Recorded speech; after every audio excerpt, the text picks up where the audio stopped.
¿Qué es la vida eterna? Vamos a hacer un análisis profundo de la vida eterna. Una de las grandes preguntas y de los conflictos en la teología evangélica ha sido siempre si la salvación se pierde o no se pierde. Esto ha creado dos líneas de pensamientos y dos tipos de iglesias, unas que siguen la doctrina de Calvino y otra la de Arminio, pero vamos a estudiarlo más a fondo. ¿Es la salvación condicional o incondicional? Esta sería la pregunta clave. El gran debate de la teología cristiana siempre ha sido entre Calvino versus Arminio. Vamos a analizar la escuela de Calvino. Él enseñaba que la salvación no se pierde.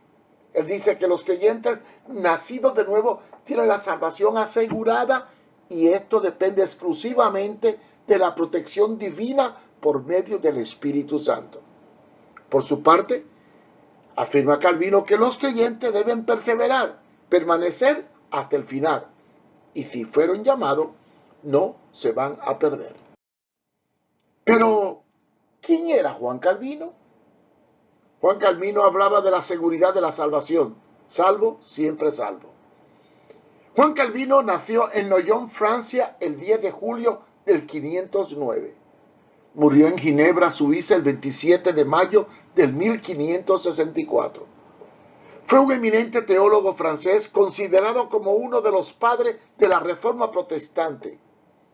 Particularmente, él estableció los 5 puntos del calvinismo, de donde surge la doctrina de salvo siempre salvo, o la predestinación. Y en contraposición aparece la doctrina de Jacobo Arminio. Jacobo Arminio hablaba de la seguridad de la salvación condicional. Jacobo Arminio o Jacobus Arminius nació en el 1560 y murió en el 1609. Fue un teólogo neerlandés de Holanda, escritor y profesor de la Universidad de Leiden, Holanda. Arminius es conocido como el fundador de la escuela protestante anticalvinista. Concluyó que el punto de vista calvinista es insostenible bíblicamente e introdujo algunas modificaciones al mismo. Pero, ¿qué enseñó Juan Calvino? Los 5 puntos de la predestinación, que son depravación total, elección incondicional, expiación particular, gracia irresistible y perseverancia de los santos. Depravación total. Todo ser humano ha nacido corrompido por el pecado a tal extremo que no puede ser salvo ni por sus obras ni por su fe natural. Y ahí lo determina Dios al escogerlo. Elección incondicional. La elección y la fe salvadora son un don de Dios. Él elige incondicionalmente al que quiere desde antes de la fundación del mundo. Y a esto los ha salvado. Expiación particular. La muerte de Cristo es suficiente para expiar los pecados de todo el mundo, pero su eficiencia salvadora está limitada particularmente a aquello que Dios eligió. Gracia irresistible. En su gracia soberana, Dios llama y regenera eficazmente e irresistiblemente a sus elegidos para salvación. Y perseverancia de los santos. Dios preserva a sus elegidos para salvación y les da gracia, el poder y la provisión para que perseveren hasta el fin. Ahora, ¿qué enseñó Jacobo Arminio? El fuerte de Arminio fue el libre albedrío. Los 5 puntos de Arminio contra el calvinismo. Depravación parcial.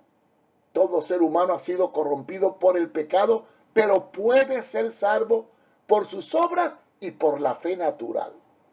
En otras palabras, él tiene la libertad de escoger o rechazar la salvación. Elección condicional. La elección y la fe salvadora son del hombre. Dios previó desde antes de la fundación del mundo a los que iba a creer. Expiación universal. La muerte de Cristo no fue para expiar los pecados de todo el mundo, pero no asegura la salvación de ninguno. O sea, los pecados de todo el mundo fueron expiados, pero no asegura la salvación para todos. Esta se hace efectiva solamente si el hombre escoge aceptarla.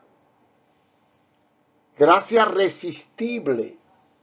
La voluntad libre del hombre limita al Espíritu Santo en la aplicación de la obra salvadora de Cristo. La gracia de Dios puede ser resistida. Seguridad condicional. La salvación está condicionada a la fe del hombre. Puede perder la salvación por fallar en momentos su fe y la obediencia a la palabra, cayendo en pecado. Ahora bien, ¿qué enseña la Biblia? La Biblia enseña 50 por 50. O sea, Dios hace una parte y los hombres tienen que hacer la otra. ¿Cuál es la parte que Dios hace? Bueno, primero Dios envió a su Hijo, Juan 3:16. Jesús derrama su sangre por los pecados, 1 de Pedro 1:19 para comprarlo.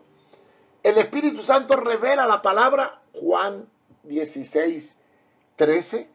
Y esta es la parte de Dios. Ahora, ¿cuál es la parte del hombre? La parte del hombre es oír la palabra, porque por el oír viene la fe. Romanos 10:17. Creer en el Evangelio, Juan 8:24. Arrepentirse de los pecados, Hechos 2:38 y 17:30. Confesar a Cristo como Señor, Romanos 10:9 y 10. Y bautizarse en el nombre de Cristo. Y lo último, permanecer fiel en la fe hasta que el Señor venga. Estas son las condiciones. Las condiciones. ¿Qué debo hacer para ser salvo? Vamos a analizar ahora qué es la vida eterna. El término vida se refiere a la existencia y vida eterna significa que nunca se acaba. Sin embargo, nuestra vida terrenal está sujeta a tiempo.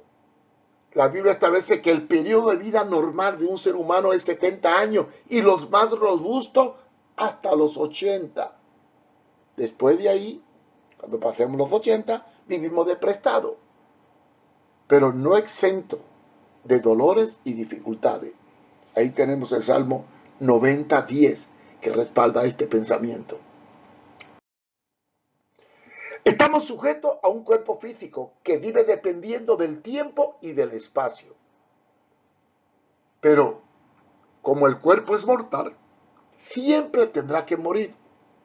Aunque en realidad, la parte eterna en nosotros, que es el espíritu, donde reside la imagen de Dios, permanecerá para siempre. Nunca morirá. Eclesiastés 12:7. Y polvo vuelve a la tierra como era, pero el espíritu vuelve a Dios que lo dio. ¿Dónde está la eternidad? Así que con la muerte, una parte de nosotros deja de existir, que es el cuerpo animal o carnal. Pero la otra parte, la imagen de Dios, la esencia del ser, el espíritu con el alma, permanecen vivos, porque no existe muerte en la parte divina de nuestro cuerpo. Muere el cuerpo mortal, pero sigue existiendo el cuerpo espiritual. Porque somos una trinidad. Tenemos un cuerpo, un alma y un espíritu. Como dice primera de Tesalonicenses 5:23, que nos habla del cuerpo, del alma y del espíritu. San Pablo divide la naturaleza humana en dos aspectos: el hombre espiritual y el hombre animal o natural. Ahí lo tenemos al lado. 1 Corintios 2, 14, 15. Pero el hombre natural no percibe las cosas que son del espíritu porque para él son locura y no las puede entender porque la ha de discernir espiritualmente.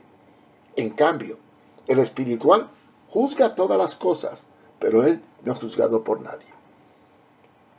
Así que hay un hombre terrenal vendido al pecado y otro celestial incorruptible. Entonces, lo eterno está dentro de lo que es corruptible. O sea, lo eterno vive dentro de nosotros. Es el alma y el espíritu. Pero la salvación, como la vida eterna, es un don, un regalo. Dios nos ha dado a Jesucristo. Y su muerte sustitutiva en la cruz del Calvario es el regalo de Dios.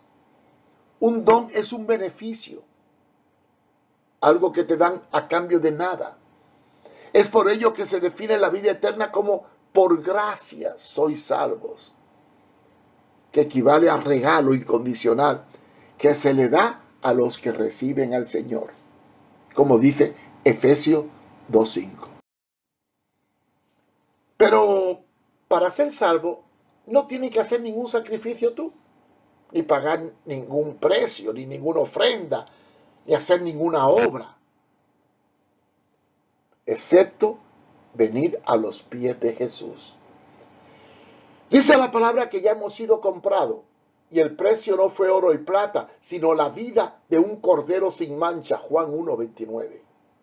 Como nos enseña el apóstol San Pedro, cuando nos habla de que hemos sido comprados con la sangre de Cristo. Primera de Pedro 1:18, 19. Partiendo de este principio, hay que hacer la pregunta: ¿puede alguien arrebatarte la salvación? Mira, la salvación no te la puede arrebatar nadie, pero tú la puedes tirar por la borda. El que es salvo está seguro de que tiene vida eterna. Satanás no puede arrebatarnos una salvación tan grande, pero sin embargo, está en nuestro libre albedrío el darle lugar al enemigo y hacernos esclavos del pecado, por lo cual debemos velar para no ser atraídos y seducidos por el enemigo hacia el pecado, como dice Santiago 1:12 y 15 y Hebreos 2:3. Miren cómo dice Hebreos 2:3. ¿Cómo escaparemos nosotros si descuidamos una salvación tan grande? La cual, habido sido anunciada primeramente por el Señor, no fue confirmada por los que oyeron. Mientras estemos en las manos del Señor, nada ni nadie nos podrá arrebatar de sus manos. Sin embargo, por voluntad propia nos podemos salir de la mano del Señor, como dice 2 de Timoteo 4:10, o dejar de estar bajo el abrigo del Altísimo, Salmo 91:1. Pues podemos ser atraídos y seducidos por nuestros propios deseos carnales y por ende ser llevados al pecado, como dice Santiago 1:14 y 15. Cada uno es tentado cuando de su propia concupiscencia es atraído y seducido. Entonces la concupiscencia, después que ha sido concebida, da a luz el pecado. Y el pecado, siendo consumado, da a luz la muerte. La vida eterna significa en sí la inmortalidad del espíritu. Con la muerte traspasamos una dimensión en donde viviremos por la eternidad. Eternidad es una medida de tiempo que no tiene fin. Tratar de explicar la eternidad o lo eterno es como tratar de encontrar el fin de la matemática o el fin del universo. Hay que aprender a discernir en diferentes esferas. Por eso el término espacio es algo que no tiene fin. Desde una perspectiva humana y teológica, existen dos aspectos en la vida. Primero, vivimos terrenalmente, y esta vida terrenal está marcada por el tiempo. Pues al final de nuestros días está determinado por la misma naturaleza y como consecuencia del pecado, que moriremos. Sin embargo, hay una muerte que sí es mencionada muchas veces en la Biblia, y es la muerte espiritual. que consiste en la separación del hombre de Dios. Porque la paga del pecado es muerte, mas la dádiva de Dios es vida eterna en Cristo Jesús. Pero es ahí donde al aceptar a Jesús como Señor, esa muerte o separación de Dios desaparece. Y entonces tenemos vida eterna. Jesús dijo claramente, de cierto os digo, que el que guarda mi palabra nunca verá muerte.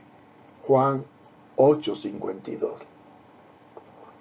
Y también leemos en Juan 5:24, de cierto os digo, el que oye mi palabra y cree al que me envió, tiene vida eterna y no vendrá a condenación, mas ha pasado de muerte a vida.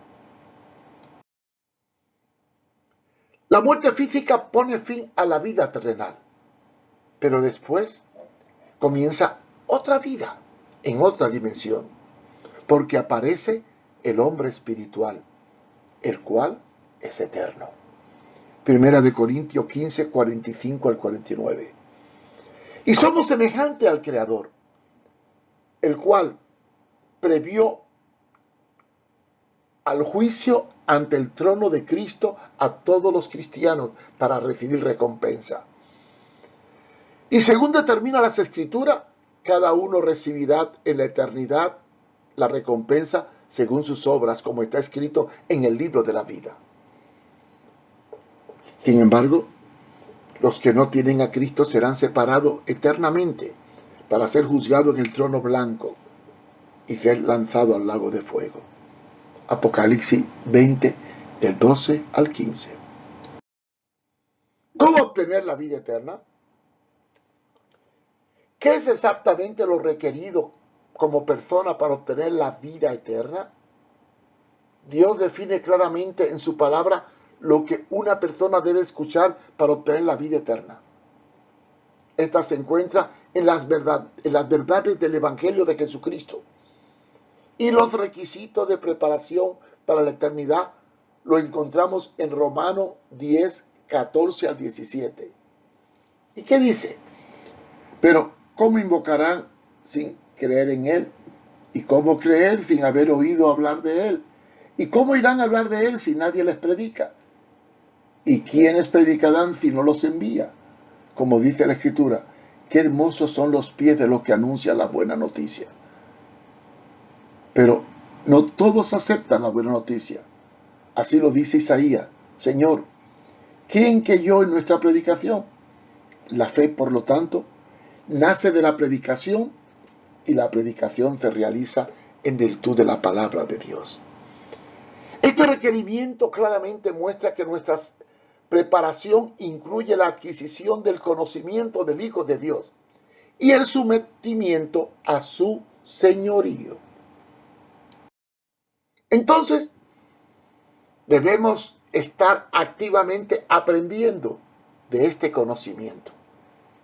Y los que poseen este conocimiento deben estar activamente pasándolo a otros. La gran comisión, lo que nos lleva a ser discípulos, lo cual es un deber de todos. Debemos compartir con otros este mensaje de vida eterna. Por eso dice la palabra, procura con diligencia presentarte a Dios aprobado como obrero que no tiene de qué avergonzarse, que maneja con precisión la palabra de verdad. Y después la gran comisión, id y predicad el evangelio a toda criatura. Así que, hermano, hay que predicar a tiempo y fuera de tiempo. No hay silencio que Dios no entienda, ni tristeza de la que Él no sepa. No hay amor que Él ignore, ni lágrima que no valores, porque Él te ama. Dale tu vida a Cristo y reconoce que Él tiene vida eterna. Dios te bendiga y Dios te guarde.